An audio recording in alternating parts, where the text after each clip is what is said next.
Tiroteio no Texas. Polícia afirma que atirador avisou sobre ataque à escola em posts na internet minutos antes de matar 19 alunos e 2 professoras. Massacre repercute em todo o mundo e presidente Joe Biden cobra Congresso para leis mais rígidas sobre porte e posse de armas no país. Despedida no Brasil. Em menos de 24 horas, amigos e familiares de Jesse, que viajava de Fusca pelos Estados Unidos com seu cachorro e que morreram em um acidente, conseguem dinheiro para translado dos corpos. Crise de moradia na Flórida faz aumentar o número de homeless e, em meio à crise dos moradores de rua na Califórnia, uma brasileira se destaca pelo trabalho de resgate de mulheres em situação de vulnerabilidade. Seca histórica faz represa Hoover, a maior do país, estar 1.500 pés abaixo do nível normal, ameaçando o abastecimento de energia elétrica de 40 milhões de pessoas em 7 estados do país.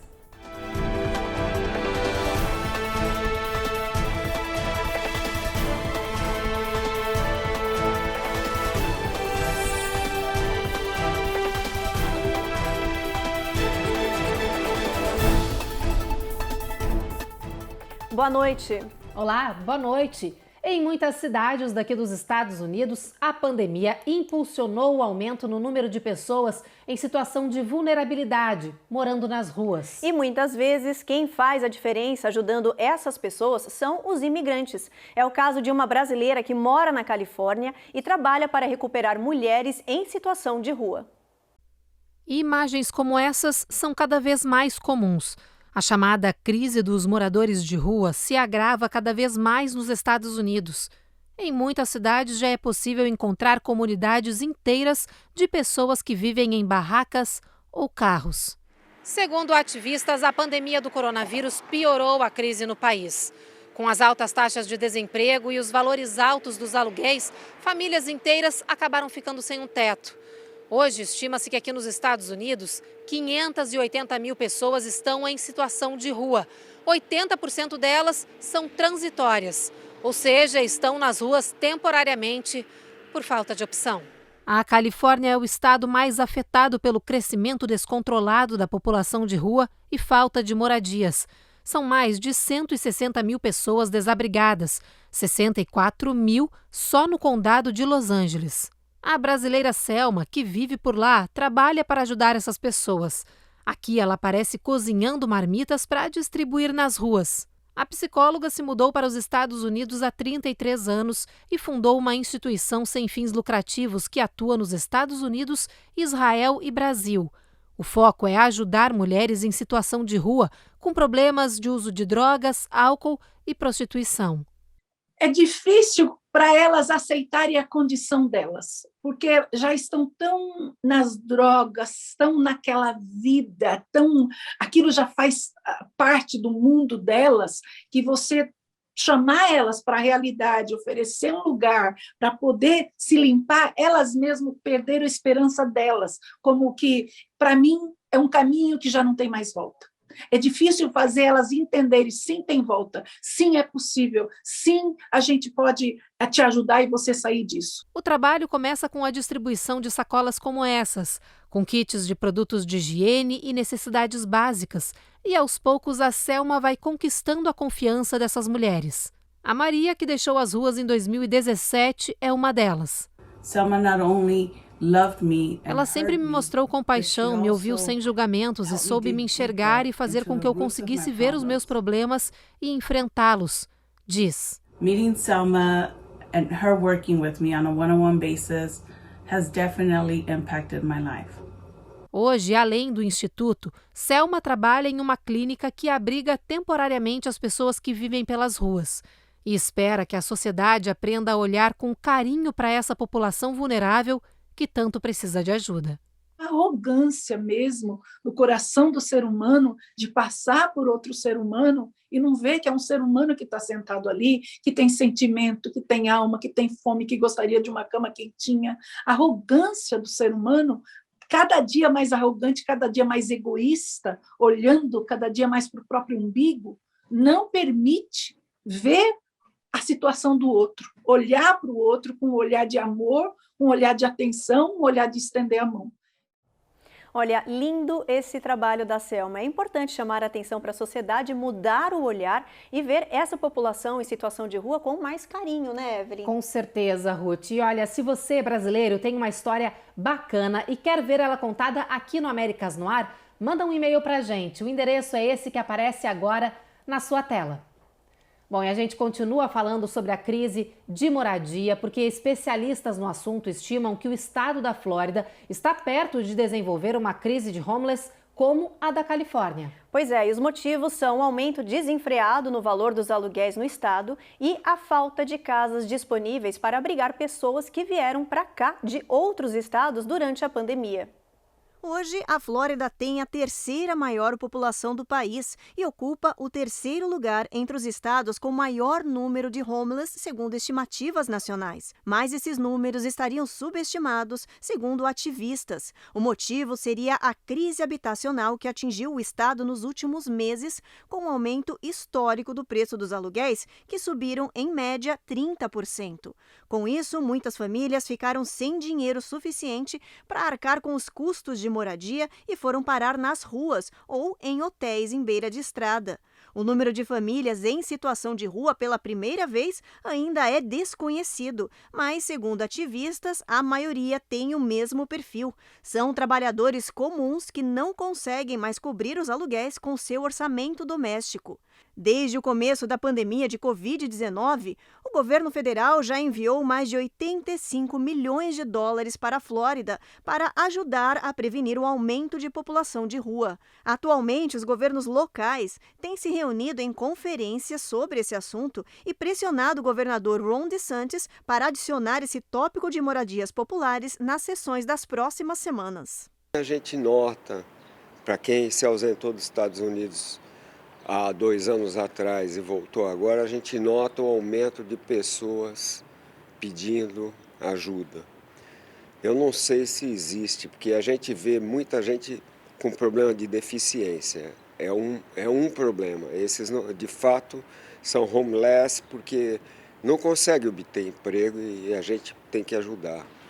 Agora, eu sinto que tem muita gente se aproveitando da situação, que sai com uma plaquinha, se dispõe a sair no calor do sol para pedir ajuda, que se ele saísse para procurar emprego, ele arrumava. Bom, agora nós vamos para o nosso primeiro intervalo e na volta tem as últimas notícias sobre o massacre da escola do Texas que deixou 19 crianças e 2 professoras mortas. A gente também mostra quais foram as reações ao redor do mundo sobre essa tragédia e mostra que o presidente Joe Biden disse ao pressionar para leis armamentistas mais duras aqui no país. Até já!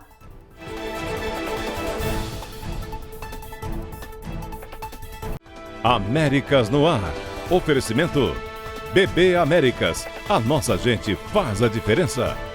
Ultimate Car Solutions. Excelência na compra do seu carro é o nosso compromisso. Reduce Chip. Melhore agora a sua qualidade de vida. Royal Mortgage USA. Porque você merece o melhor. Chima Steakhouse. Compartilhando uma experiência única. Apsen Law. 35 anos de experiência em imigração. Fale com quem entende. Fale com o Dr. Moisés Apsen e equipe.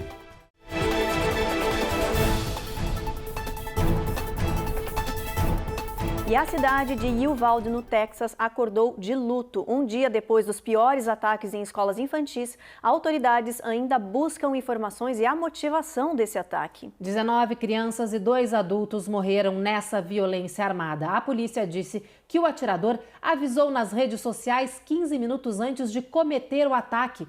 A Eloá Orazen tem mais informações. Lágrimas, união e muita oração para tentar lidar com a dor e com a indignação de não saber. Ainda é desconhecida a motivação por trás do ataque a uma escola no Texas, na tarde da última terça-feira, 24 de maio. O jovem Salvador Ramos, de 18 anos, invadiu uma escola na cidade de Uvalde e abriu fogo contra alunos e professores. 19 crianças e 2 adultos foram assassinados. A polícia investiga se o atirador, vítima constante de bullying, teria matado a avó antes de sair de casa. O jovem portava um rifle semiautomático e uma pistola. ambos adquiridos no dia em que completou 18 anos. Fotos do armamento foram postadas pelo atirador em suas redes sociais 3 dias antes da tragédia. Um dia antes de abrir fogo, ele divulgou também na internet suas intenções. Os disparos feitos por Salvador Ramos cessaram apenas quando o jovem foi alvejado e morto pela polícia local. Para o professor de Direito da UCLA, Eugene Volokh, é muito difícil pensar em leis que poderiam impedir um atirador em massa. Uma coisa é tentar parar alguém que pode estar no limite, como um ladrão que está pensando, devo carregar uma arma no roubo ou não? Talvez você pudesse dissuadi-lo ou tornar mais difícil conseguir uma arma. Mas se alguém está disposto a cometer assassinatos múltiplos e, além disso, quase certamente morrer ou passar o resto de sua vida na prisão como resultado do tiroteio, então o que você pode fazer para detê-los? É muito difícil dizer. Somebody is willing to commit multiple murder, and on top of that, willing to almost certainly either die or spend the rest of his life in prison as a result of the shooting, then what are you going to do exactly to stop them? It's very hard to tell. Enquanto as autoridades tentam entender os motivos para esta tragédia, especialistas chamam a atenção para a crise na saúde mental dos jovens americanos. Um estudo conduzido por pesquisadores da Harvard em 2021 indicou que 51% dos entrevistados com idades entre 18 e 29 anos se sentiram depressivos ou pelo menos desesperançosos muitas vezes nas últimas 2 semanas.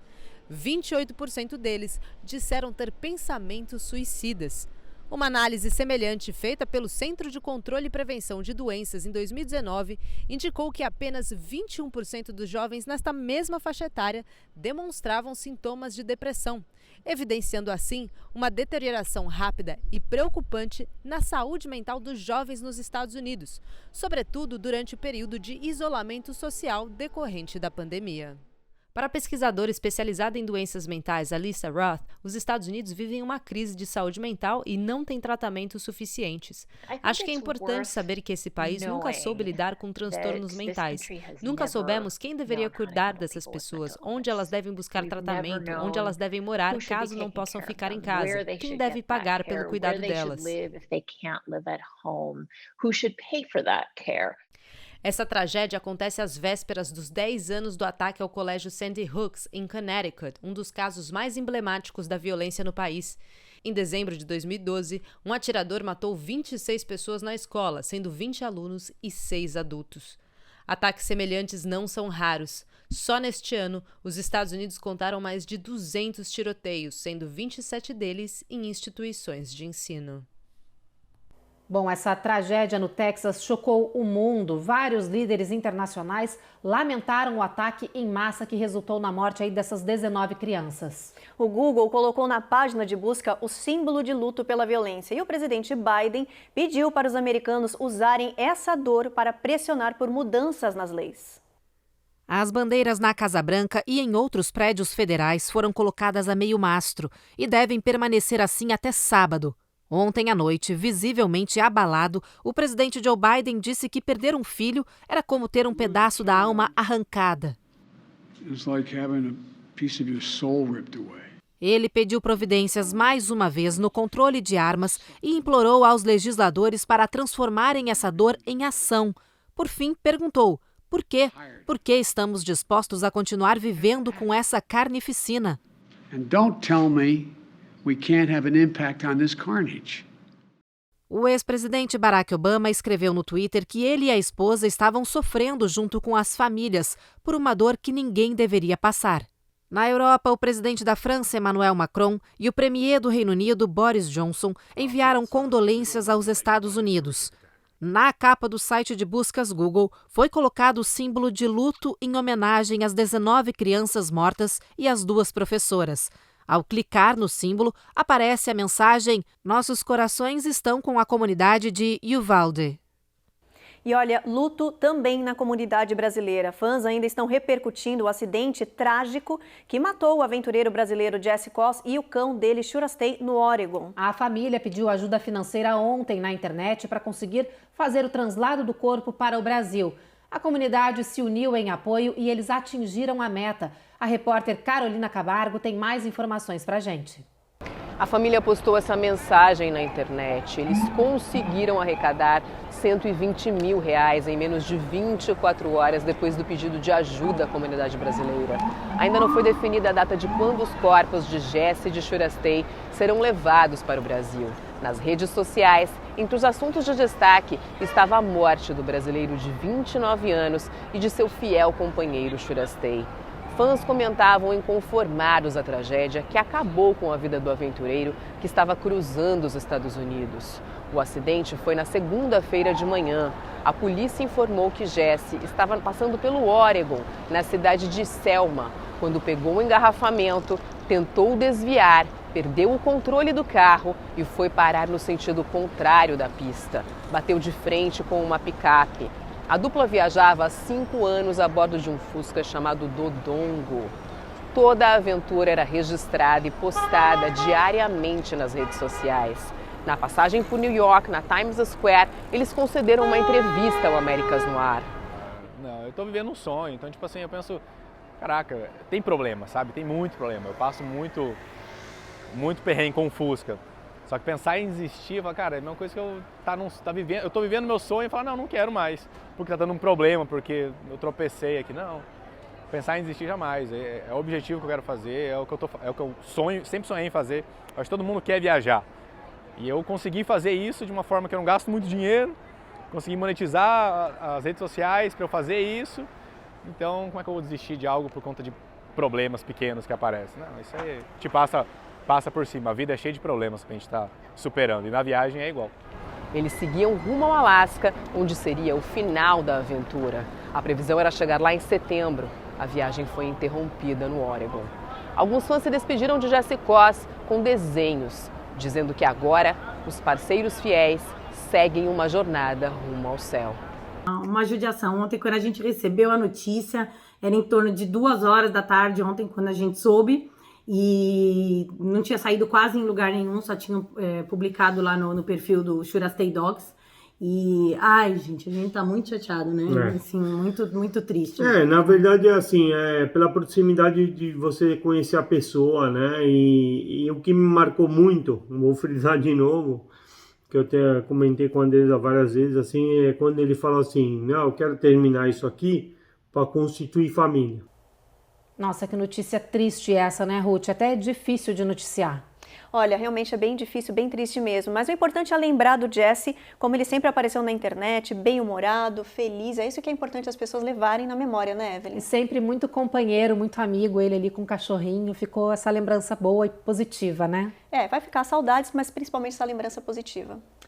Bom, pessoal, agora nós vamos para mais um intervalo e na volta a gente te mostra que a maior reserva hídrica do país está secando, ameaçando aí abastecimento de energia elétrica de mais de 7 estados americanos. A gente te mostra também a iniciativa de um pescador e engenheiro do estado do Maine que quer sugar a poluição do ar com algas marinhas. Já já a gente te mostra como isso está acontecendo.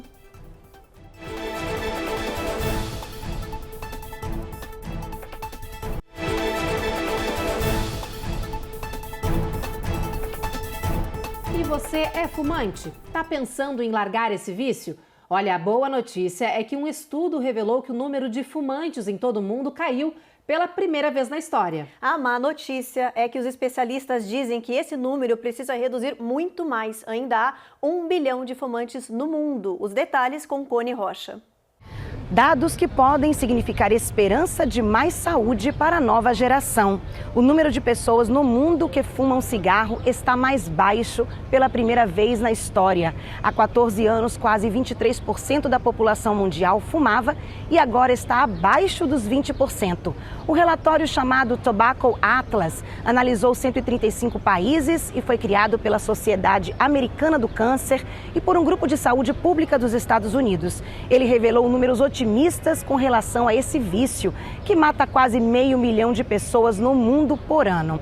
Mas especialistas afirmam que esse número precisa cair mais. Ainda há 1 bilhão de fumantes no planeta e 200 milhões de pessoas ainda usam outros produtos do tabaco. Com isso, milhões de pessoas sofrem e morrem por doenças provocadas pelo vício.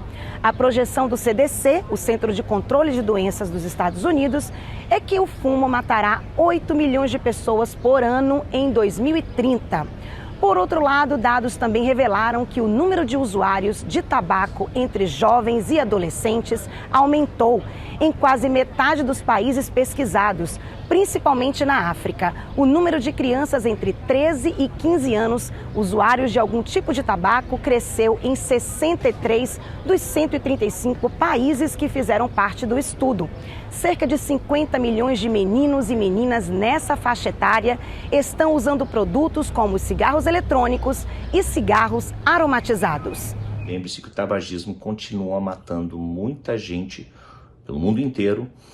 Os estimados de 500 mil de pessoas por ano morrem por consequências diretas ao uso de produtos de tabaco. Tá? Existe uma pesquisa recente que parece demonstrar que os números na sua totalidade estão diminuindo um pouquinho, que obviamente é uma boa coisa, mas a parte problemática é que os usuários menores, adolescentes, parecem, pelo menos em uma grande parte desses países, estarem aumentando.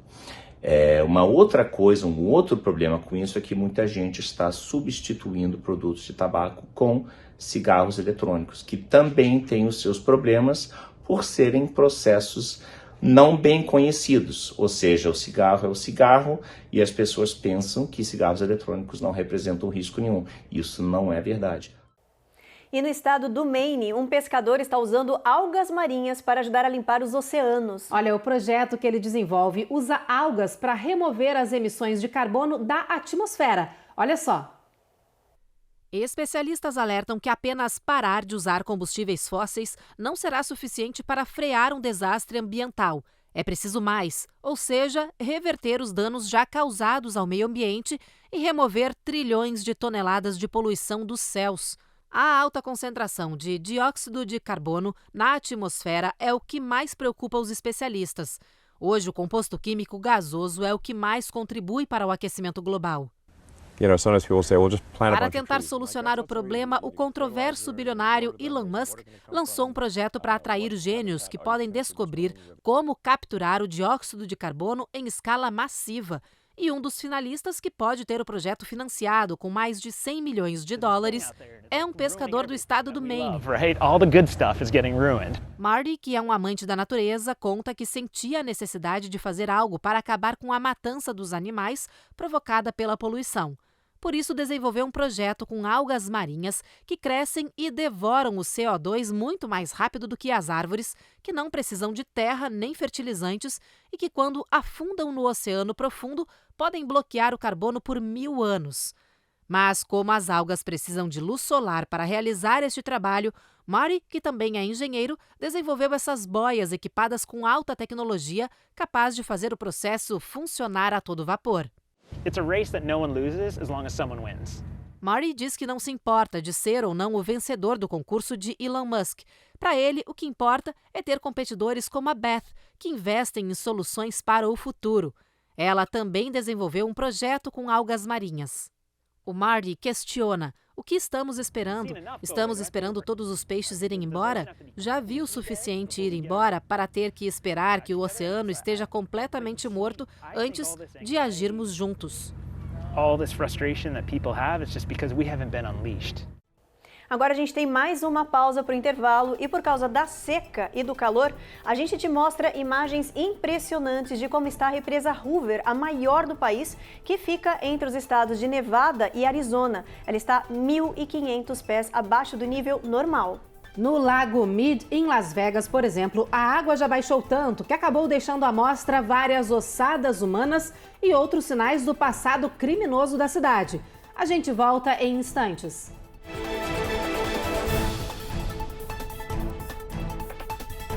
Américas no ar. Oferecimento BB Américas. A nossa gente faz a diferença. Ultimate Car Solutions. Excelência na compra do seu carro é o nosso compromisso. Reduce Chip. Melhore agora a sua qualidade de vida. Royal Mortgage USA. Porque você merece o melhor. Chima Steakhouse. compartilhando uma experiência única. Apsen Law, 35 anos de experiência em imigração. Fale com quem entende. Fale com o Dr. Moisés Apsen e equipe.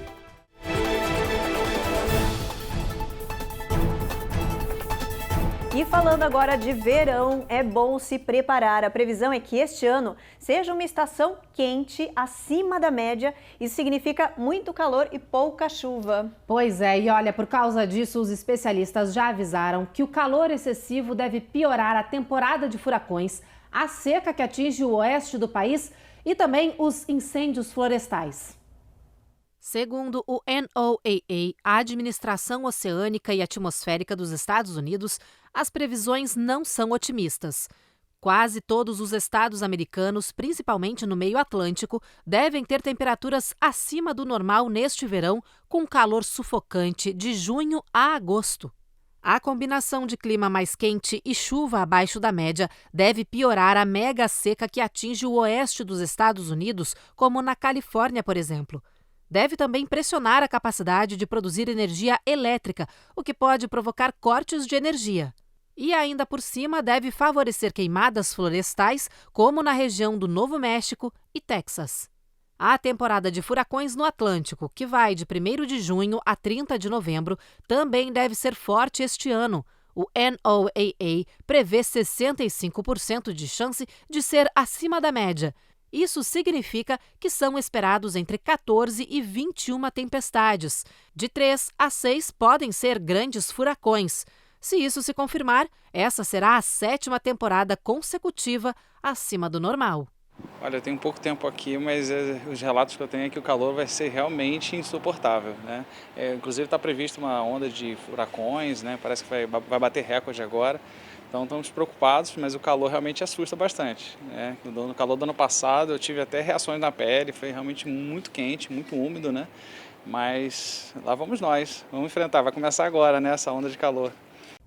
O país vive uma seca muito forte e, por causa disso, a represa Hoover, que é a maior do país, está 1.500 pés abaixo do nível normal. Essa represa fica entre os estados de Nevada e Arizona. Sabe qual é? Ela foi usada como cenário no filme Transformers. Pois é, as imagens do nível da água baixa são impressionantes. Dá só uma olhada.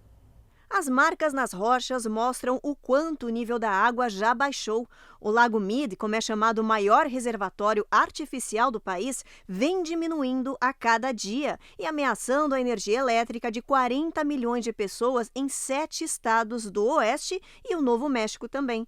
Como resultado dessa baixa, algumas bombas altas que sugam água tiveram que ser desligadas. As autoridades começaram a operar válvulas situadas mais no fundo do lago. O motivo da baixa é a falta de água que flui do Rio Colorado e enche o Lago Mead e o Lago Powell. O governo federal reconheceu e declarou escassez de água na região pela primeira vez. Essa situação expôs uma profunda crise hídrica no país. A preocupação agora é com o verão, que ainda não começou oficialmente. A seca extrema e excepcional já afeta o Novo México, o Arizona e o Colorado. Mais a oeste, autoridades de água do sul da Califórnia já estão exigindo que moradores e empresas limitem a irrigação externa de jardins a 1 dia por semana. É a primeira vez que uma medida desse tipo foi implantada na região. Estudos apontam que esta é a pior seca em 1.200 anos.